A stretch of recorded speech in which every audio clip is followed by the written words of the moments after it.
Simply with Viji. இன்னைக்கு நம்ம சேனல்ல என்ன வீடியோ பார்க்க போறோம்னா ஒரு ரெசிபி வீடியோ தான் பார்க்க போறோம். சூப்பர் டெலிஷியஸா ஒரு ஆப்பிள் பை எப்படி பண்றதுன்றத இந்த வீடியோல பார்க்க போறோம். ஹைட்ரோ எப்படி பண்றது அப்படிங்கற ரெசிபியை நான் வந்து ஆல்ரெடி வீடியோல போட்டுருக்கேன். அதோட லிங்க் நான் டிஸ்கிரிப்ஷன் பாக்ஸ்ல கொடுக்கிறேன். அது வேணும்னா போய் செக் பண்ணிக்கோங்க. சோ நீங்க அப்படி இல்லனா நீங்க வந்து ஸ்டோர் பாட் பை crust அதோ கூட வாங்கிக்கலாம். நான் வந்து ஹோம்மேடே பண்ணிருக்கேன். ரொம்ப ஈஸி அண்ட் சிம்பிள். அதே சமயம் ரொம்ப டெலிஷியஸா இருக்கும். ஆப்பிள் பை crust தான் எப்படி பண்றதுன்றத இந்த வீடியோக்குள்ள பார்க்க போறோம். அந்த வீடியோக்குள்ள போறதுக்கு முன்னாடி என்னோட சேனலுக்கு இப்பதான் புதுசா வந்திருக்கீங்கன்னா please don't forget to subscribe to my channel simply with Viji. And இந்த ரெசிபிக்கு ஒரு ரொம்ப லெஸ் இன்கிரீடியன்ட்ஸ் தான் தேவைப்படும். மெயின் இன்கிரீடியன்ட் என்ன? ஆப்பிள் தான். ஸோ அந்த ரெசிபி எப்படி பண்றதுன்றத வீடியோக்குள்ள போய் பார்க்கலாம். Let's go into the video. இந்த ஆப்பிள் பை பண்றதுக்கு நம்மளுக்கு கண்டிப்பா என்ன தேவை? ஆப்பிள்ஸ் தேவை. ஆப்பிள்ஸ்லாம் சூப்பரா வாஷ் பண்ணி எடுத்து வச்சாச்சு. ஸோ இதுக்கு நம்ம ஒரு சாஸ் பண்ண போறோம். ஸோ அந்த சாஸ் எப்படி பண்றதுன்றத பார்க்கலாம். Let's go. ஸோ இந்த சாஸ் பண்றதுக்கு ஒரு பேன் வச்சுட்டு மீடியம்ல வச்சுக்கலாம் ஃப்ளேமை. ஸோ நான் ஒரு கியூப் பட்டர் யூஸ் பண்றேன். ஸோ இது வந்து 100 grams. ஸோ இந்த பட்டர் வந்து மெல்ட் ஆகட்டும். மீடியம் ஃப்ளேம்லேயே வச்சு மெல்ட் பண்ணிக்கலாம். நான் 3 tablespoons ஆஃப் மைதா வச்சிருக்கேன், ஆல் பர்பஸ் ஃப்ளோர். ஸோ இதை எடுத்துக்கலாம். இது மெல்ட் ஆகட்டும். ஸோ பட்டர் மெல்ட் ஆயிடுச்சு. 3 tablespoons ஆஃப் மைதா இருக்கு, அதை ஆட் பண்ணிக்கலாம். ஸோ இதை ஆட் பண்ணிட்டு நல்லா மிக்ஸ் கொடுக்கலாம். 1 to 1.5 minutes வந்து இது நல்லா மிக்ஸ் பண்ணிப்போம். மீடியம் ஃப்ளேம்ல வச்சுக்கோங்க ஸ்டவ்வை. ஸோ இதில் வந்து 1/4 cup ஆஃப் வாட்டர் ஆட் பண்ணிக்கலாம். நல்லா ஸ்டர் பண்ணிட்டு 1 cup ஆஃப் சுகர் வச்சிருக்கேன், அந்த சுகரையும் ஆட் பண்ணிக்கலாம். அதில் ஒரு 3 to 4 minutesக்கு நல்லா ஸ்டர் பண்ணிக்கலாம். ஸோ இந்த சாஸ் போட்டு நம்ம அந்த பை பண்ணும்போது சூப்பர் டேஸ்டியாக இருக்கும். சிம்லே வச்சுக்கோங்க ஸ்டவ்வை, ஹை ஃப்ளேமில் வேண்டாம். ஸோ நீங்கள் இந்த சாஸ் போட்டு நீங்கள் ஆப்பிள் பை பண்ணும்போது ரொம்ப சூப்பராக இருக்கும் அதோட ஃப்ளேவர் அண்ட் டேஸ்ட். ஸோ இந்த ஸ்டேஜில் ஸ்டவ்வை ஆஃப் பண்ணிடலாம். ஸோ ஆஃப் பண்ணிவிட்டு கூல் டவுன் பண்ணிக்கலாம். ஸோ இந்த ஆப்பிள்ஸ் எல்லாமே நம்ம பீல் பண்ணி கட் பண்ணி எடுத்துக்கலாம். இப்போ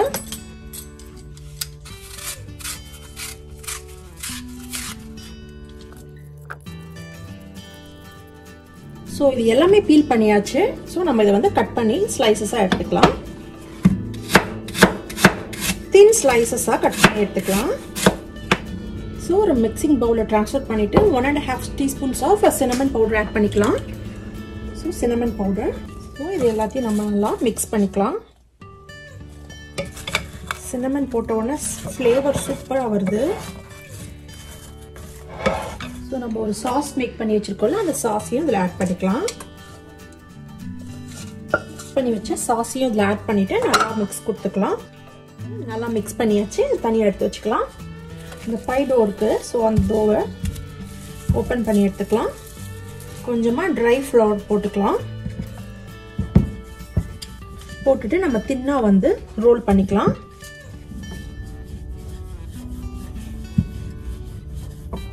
ஸோ இது மாதிரி பேக்கிங் பேன் எடுத்துட்டு அப்படியே கேர்ஃபுல்லாக எடுங்க.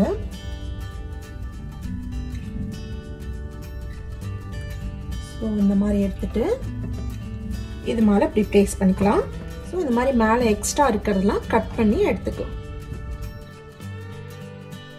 இப்போ நம்ம இதை மேக் பண்ணி வச்சிருக்கோம்ல, இதை வந்து இந்த மிக்ஸ் ஆப்பிள் மிக்ஸ் எடுத்து இதில் ப்ளேஸ் பண்ணிக்கலாம். ரொம்ப எட்ஜஸ்லாம் போடக்கூடாது. ஸோ சென்டராக இருக்கிற மாதிரி எல்லாமே சென்டராக இருக்கிற மாதிரி வச்சுக்கலாம். ஸோ இதுக்கு மேலே நம்ம இன்னொரு லேயர் ரெடி பண்ணணும். இன்னொரு டோவுக்கு அதை எடுத்து பிரிச்சுக்கலாம். இன்னும் கொஞ்சம் ஃப்ளவர் போட்டுட்டு இது ரொம்ப பெருசாக வந்து ரோல் பண்ண வேண்டாம். மேலே ஒரு கவர் பண்ணுறதுக்காக தான் இது பண்ணுறோம். ஒரு சின்ன ரவுண்டாக மேக் பண்ணிக்கலாம். ஸோ இந்த மாதிரி மேக் பண்ணிவிட்டு ஸ்ட்ரைப்ஸாக கட் பண்ணிக்க போகிறோம். பீஸா கட்டர் எடுத்துட்டு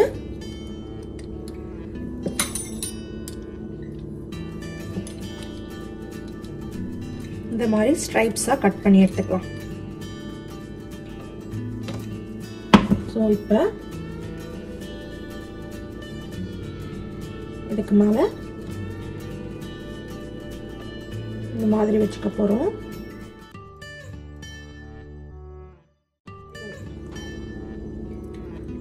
ஸோ இந்த மாதிரி ஒரு பேட்டர்ன் பண்ணிக்கலாம். நம்ம again one layer and just close பண்ணிட்டு இது ரெண்டுத்தையும் ஓபன் பண்ணிட்டு so இத அப்படியே க்ளோஸ் பண்ணிக்கலாம்.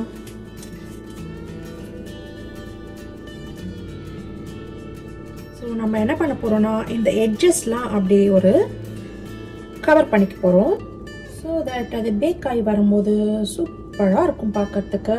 so ஒரு எக் எடுத்து நல்லா பீட் பண்ணிக்கோங்க. இது கூட 1 ஸ்பூன் வந்து சுகர் ஆட் பண்ணிக்கலாம்.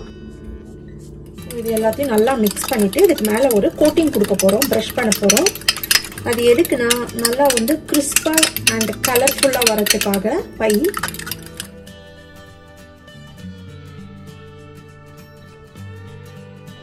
ஸோ நம்ம இந்த ஆப்பிள் பையை நம்ம வந்து பேக் பண்ணிக்கலாம். ஸோ 425 டிகிரி ஃபாரன்ஹீட்ல நம்ம வச்சிருக்கேன். ஸோ பேக் பண்றதுக்குள்ள வச்சாச்சு. 425 டிகிரி ஃபாரன்ஹீட்ல நம்ம பேக் பண்ண போறோம். ஸோ 15 மினிட்ஸ்க்கு வந்து 425 டிகிரி ஃபாரன்ஹீட்ல வச்சுக்கலாம். தென் வந்து கன்வென்ஷனல் ஓவனை ஓப்பன் பண்ணாமையே வந்து ஒரு 40 மினிட்ஸ்க்கு 300 டிகிரியில நம்ம வந்து பேக் பண்ணிக்கலாம். ஸோ அது பேக் பண்ணிட்டு அதுக்கப்புறம் எப்படி இருக்குன்னு பார்க்கலாம். டோட்டலா 1 hour ஆயிடுச்சு. நம்ம வந்து பை நம்ம வெளியே எடுத்துடலாம். ஸோ இப்போ பார்த்தீங்கன்னா சூப்பராக ஆப்பிள் பை ரெடி ஆயிடுச்சு. ஸோ நல்லா ஹாட்டாக இருக்குது இப்போ. ஸோ ஒரு 15 to 20 மினிட்ஸ் இது ரெஸ்ட் ஆகட்டும். ஆப்பிள் பை வந்து கூல் டவுன் ஆயிடுச்சு. நம்ம இப்போ அதை கட் பண்ணிடலாம்.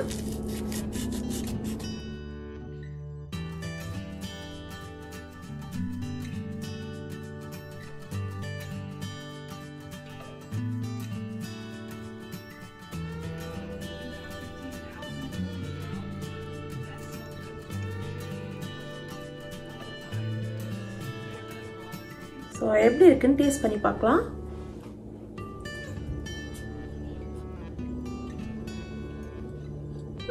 நிஜமாவே சூப்பர் எம்மியா இருக்கு. ரொம்ப டேஸ்டியா அண்ட் ரொம்ப எம்மியா இருக்கு. நீங்களும் அதை வீட்டில் கண்டிப்பாக ட்ரை பண்ணி பாருங்க.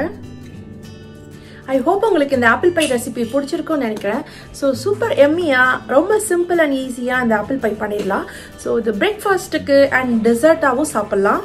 ஸோ இந்த ஆப்பிள் பை ரெசிபியை நீங்களும் வீட்டில் ட்ரை பண்ணி பார்த்துட்டு எப்படி வந்திருக்குன்றதை கமெண்ட் பாக்ஸில் கமெண்ட் பண்ணுங்க. And I will see you guys in the next video. Until then, stay safe and be positive. Bye.